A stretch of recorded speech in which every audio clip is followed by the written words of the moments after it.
Alright guys, so let's begin by seeing what we're going to be creating today.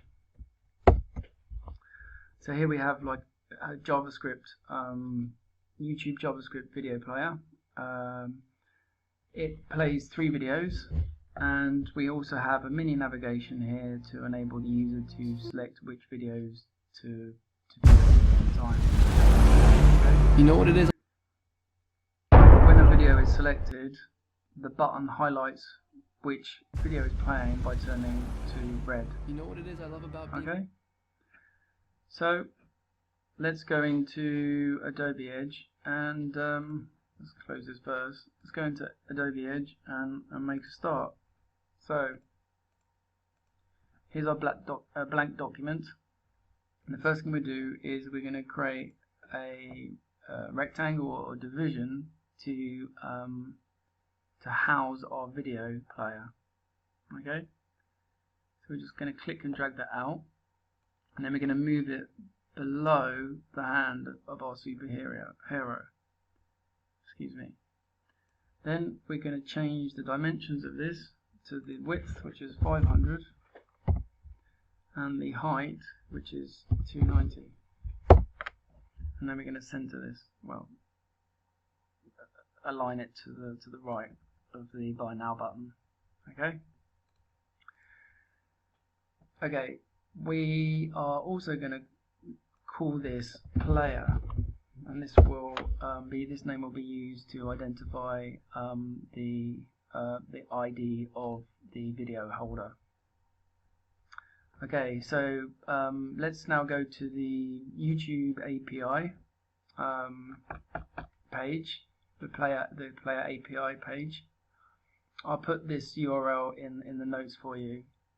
If we scroll down just a little bit, I've got some sample HTML here with the JavaScript code. What we've done here in Edge is we've created a div. We've called it player. Okay. And now what we need to do is we need to copy this code, this script code here, and put it in a JavaScript file. Okay, so I'm opening Sublime Text 2 and we're going to paste it in. Now let's have a look through this code quickly. So this is the ID of the player.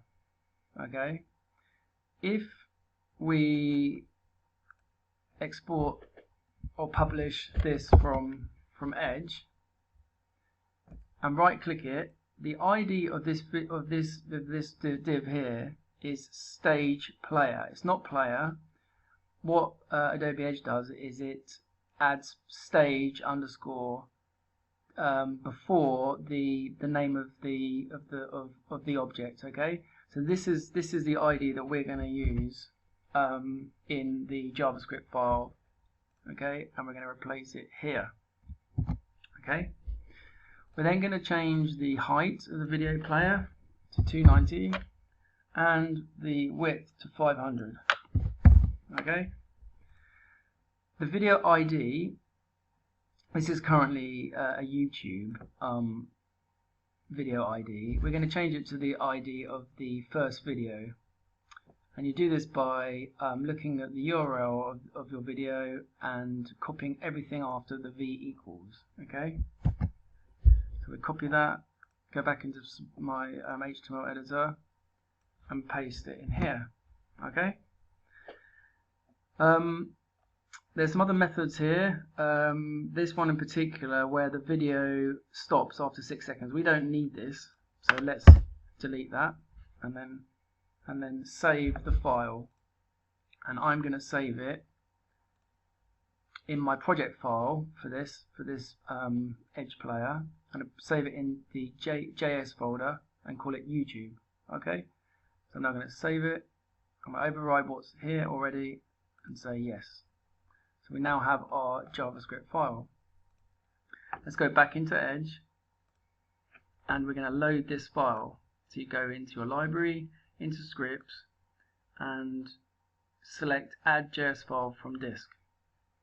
You locate your file, your JS file, double click, and now that will load into the head part of the document, of your HTML document, when the page loads.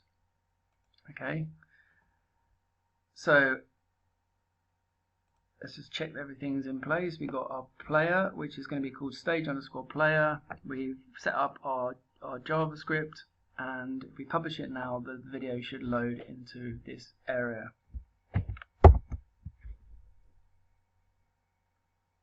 And there you have it. The video is now playing as it should. Okay, that's great. So now what we're going to do now is we're going to add our navigation to this so that the user can select one of 3 videos.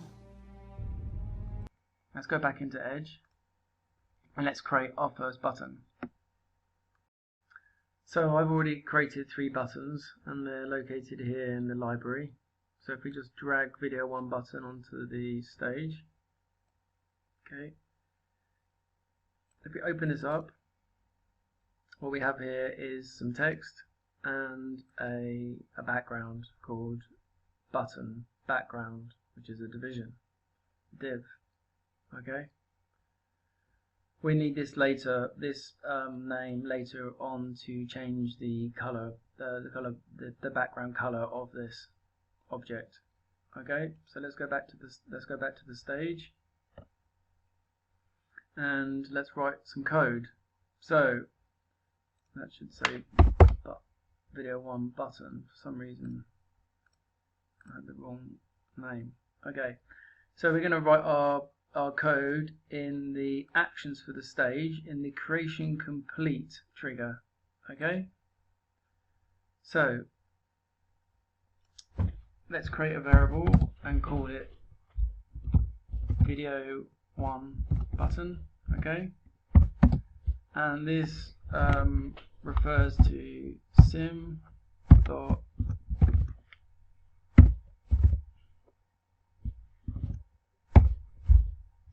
video 1 button. Okay, so now every time we refer to this, we can just use this. Okay, so it's much better, more efficient way to code. Now let's create our button click, our button actions. So we're going to say video 1 button dot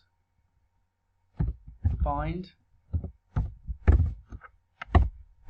and we want to use a click action. And now we're going to create an anonymous function. Okay.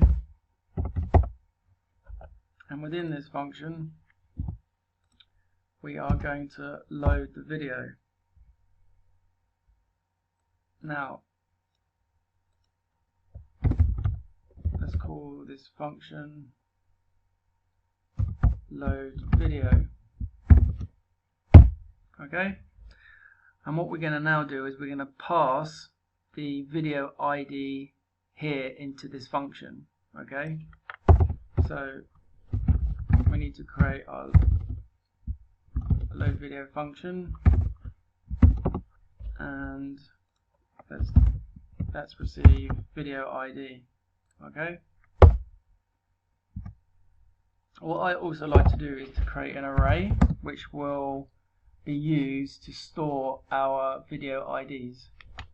So we call it A for array vids. Okay, and let's put our video IDs in here. So the first video we've got is Man of Steel. So let's take that and put it in here.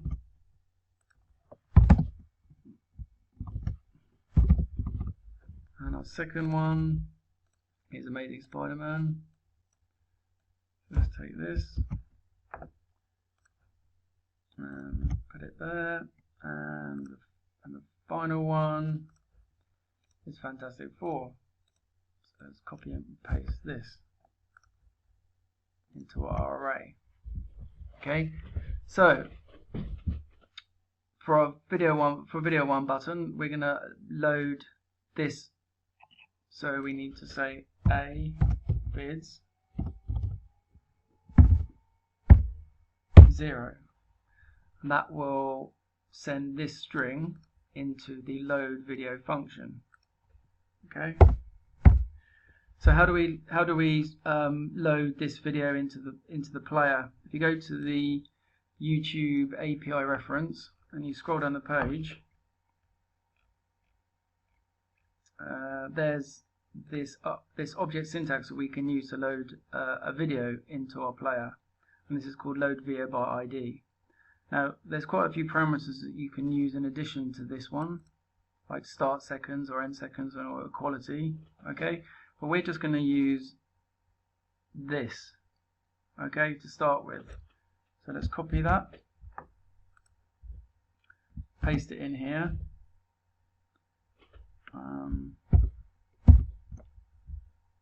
Our video ID is going to be called vid ID. Okay, so now when the user clicks our button, it will send this string into load video function and it will load the video. So let's have a look and see what happens. Okay, there's our button. It's at 3 seconds at the moment. If I click it, it should reload the player, and it doesn't.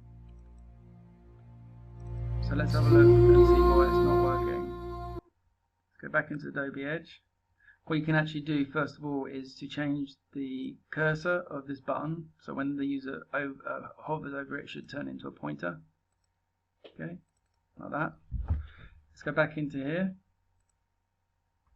Let's check what this is, video one button, and it's referring to sim.video one button. So that's correct. We've got our videos, avids. We've got a video there. We've got video one button dot bind click. That's correct. Function load video avids. Yep. Load video vid ID. Load video by ID. Vid.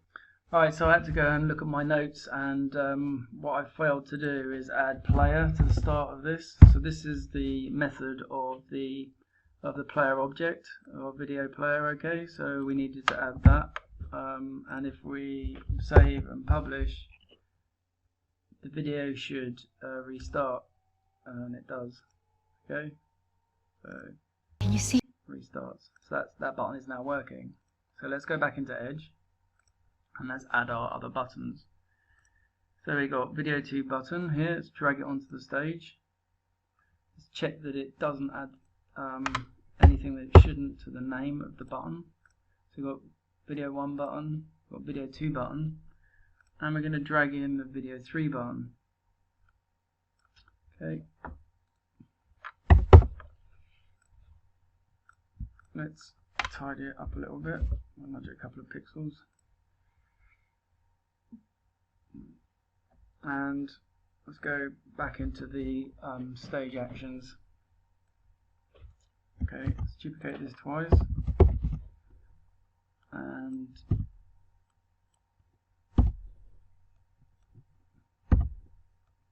change the names of our variables. We've got our video IDs here. We now need to duplicate our click actions. So video 2 button, and that should load the second ID in avids. And we duplicate this,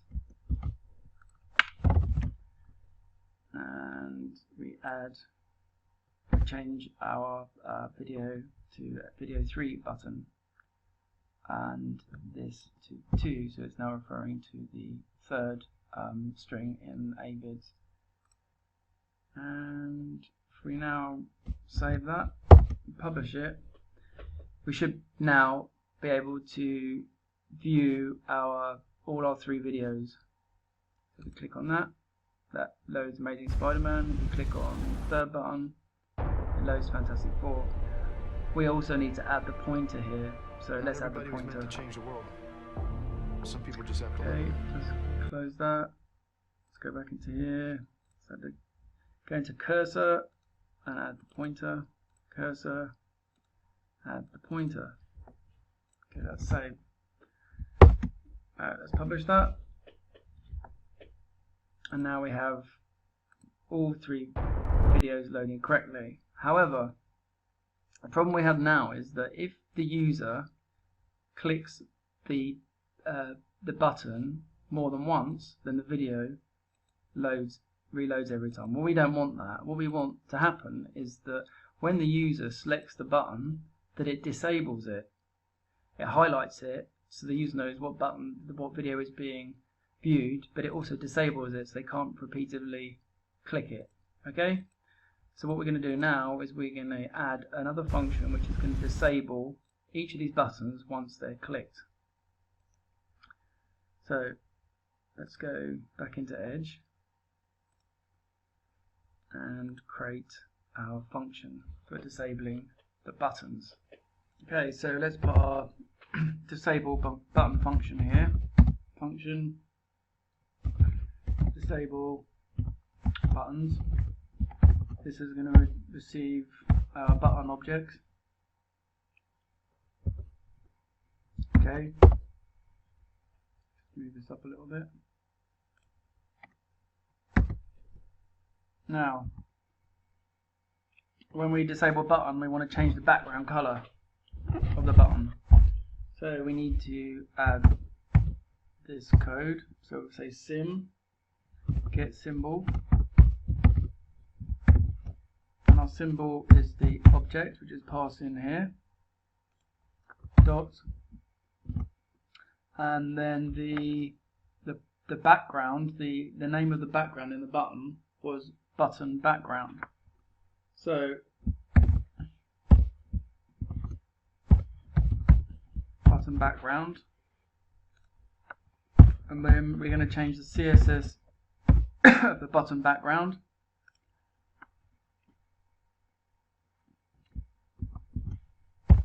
That'll be background. Background color.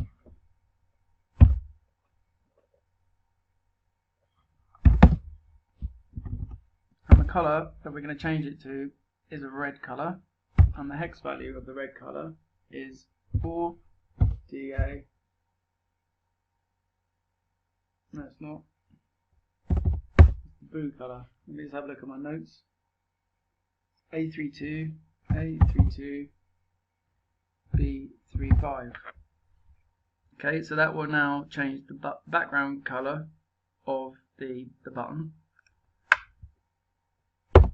We also need to unbind the click action so the user can't repeatedly click on the button.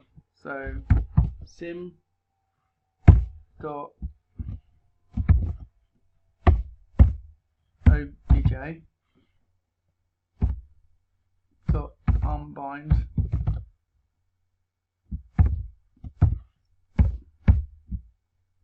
and then click. So that will remove the click action of the button. Okay, so if we save that and preview, nothing will work yet because we've got to add this to each of the buttons. Okay, so this function is going to be called when this button's clicked, and we are going to pass this into as a I always get muddled up between parameters and arguments. This is the parameter which we're going to send into the disable a buttons function, and this will refer to the name of this button, which is video 1 button. Okay, and we're going to copy this, paste it into here, and we're going to do the same with the third button. And if we save that, now click on it, it now disables the button and highlights it. Okay, if I click the second one, it disables the button, and the third one disables it also and highlights it. As you can see, none of the buttons work now. So what we need to do now is create another function which will enable the other buttons once a button has been clicked and disabled. Okay, so let's do that now. Let's close this and go back into Adobe Edge. Okay, so when we disable the buttons, we change the background color of the button and we unbound the button. So what we need to do now is we need to change the color of the button to the original blue color and bind the action back onto the button. The best way to do this is to add the button click actions into a function. I'm going to call this function enable nav. Okay.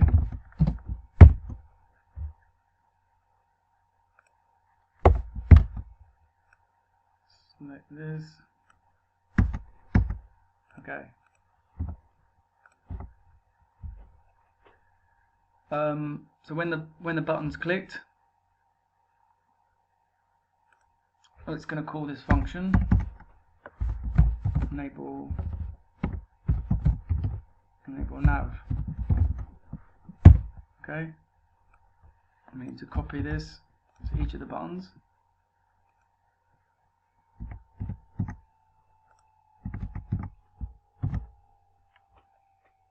Okay, and we need to change the background color back to the blue for each of the buttons. Just need to change this to video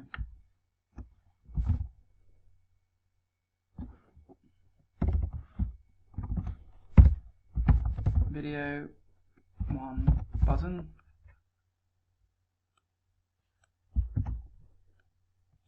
video 2 button, and video 3 button.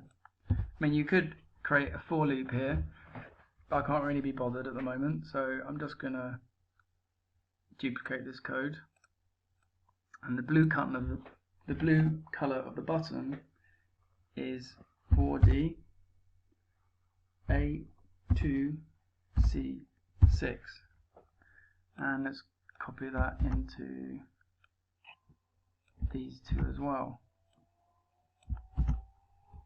Okay. Oops. Let's go back into here. Just check the code. We got enable nav function. At the moment, the enable nav function doesn't get called when the HTML page is loaded. So what we need to do here is enable. It's called enable nav. Okay, and that will set up our buttons for us. Okay, so save it and preview, and our buttons should now disable. I see it. But also enable. This one's disabled now. You know what it is? This one's disabled. Okay, and everything seems to be working as it should. Okay, so one thing you'll notice that when the video initially plays, none of the buttons are disabled or highlighted. The first button refers to this video, therefore this should be disabled. Okay, so let's add that to our code. Let's go back into Adobe Edge and let's call the disable buttons function, and we're going to send in the video 1 button. Okay.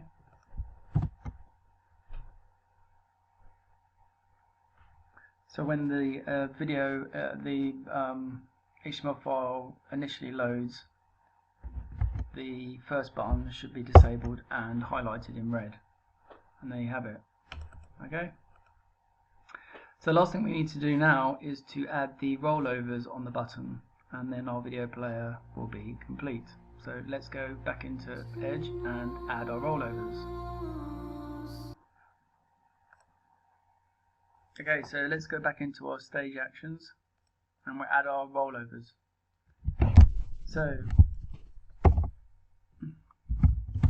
let's add our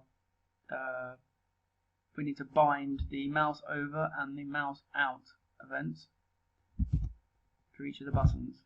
So bind mouse over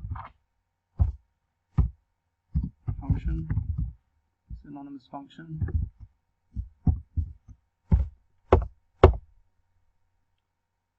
and let's call a function with a name on over, and we're going to send in this, which refers to video 1 button. Okay. We're also going to add a mouse out action, and we're going to call the on out function. Okay. So let's copy this, paste it for this,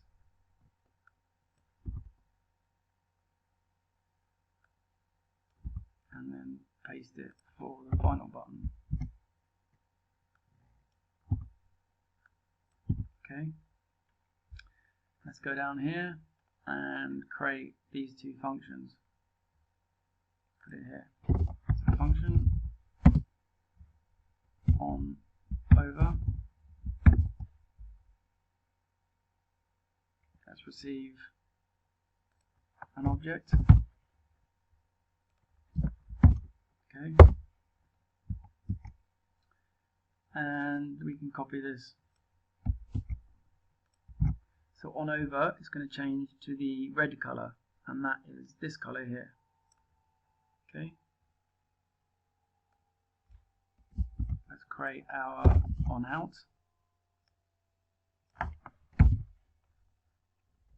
And it's when the button is enabled, it will change to the blue color, which is this color here. Okay. Save that. And let's view it. Now we have our rollovers, but as you can see here, the button which is disabled no longer stays disabled. So what we need to do is we need to unbind the actions, the mouse over and the mouse out actions when the button is clicked. So let's go back into Edge and unbind these actions. So we will do that here.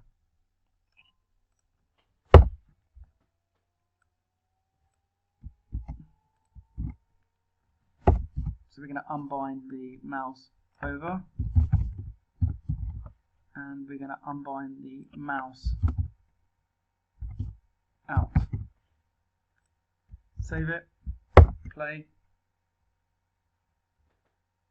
and when the user mouses over the first button, it doesn't change like we've seen before, and we can select the second video to play. You know what it is I love about being it works Spider-Man? as it should. And now we have a fully functioning YouTube JavaScript video player. Everybody was meant to change the world. Working as it should. And I hope you find this tutorial helpful. Not everybody was meant to change the world. Okay, take care. Some people just have to live speak it. to you soon. You need Cheers. to focus, Reed. I am focused. When I grow up, I want to be the first person to tell